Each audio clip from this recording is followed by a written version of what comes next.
the top of the tank, and I realized my valve down by the bottom is off. So I actually got up here and realized I'm way over pressurizing. So it's easier for me to actually control the airflow up here than it is from the customer, because it just is. So kind of go over, there's the dome lid. You got your blow-off cap if it over pressurizes.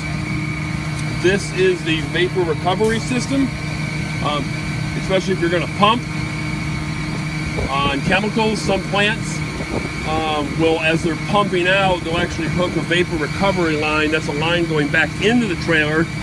So as you fill their tank up, the pressure and the fumes from their tank will then flow back out, back into my tank. It keeps everything equal and pressurized, and this way vapor doesn't, flammable or some sort of poison gas doesn't get out in the atmosphere and kill small chickens and stuff. I don't know. This is my air inlet and my air valve. You can see it's way too high, so I've actually got this dialed back, kind of let some air kind of pressurize out, and I want to keep that down there around low 30s actually. All right, a couple things on the dome lid. I have no idea why these are here. Some of our tanks have them, some of them don't. The one thing I really wanted to kind of point out on dome lids is it's never happened to me, and hopefully it doesn't happen to any of the guys that I train.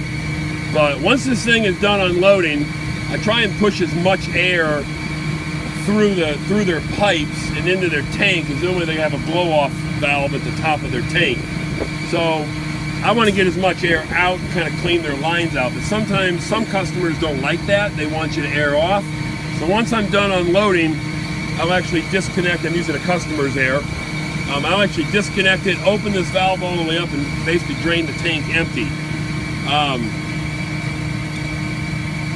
And then I'll actually pop the dome lid and make sure that it is in fact empty. Kind of things to keep in mind, and especially epoxy's not so bad, but I've hauled some other products that as you're driving build up pressure, and you're going to get to the customer and you're going to do a pump off, and I had a trainee, I caught him before he did it, but he was just going to climb up here and basically knock all the dog ears off and then just go ahead and open the dome. Well, this dome was under pressure. So the one thing to keep in mind, what I like to do every time, if I can, is I like to open the air before I even touch the dome and let any pressure that's built up in the tank out. Then I'll start opening up the dome lid. Because the last thing you want to do is start knocking these things and have one of these things slip and just have it blow back and either make a horrible noise, either blow off the top of the tank, or even the worst, take you out with it and you ended up falling on the ground.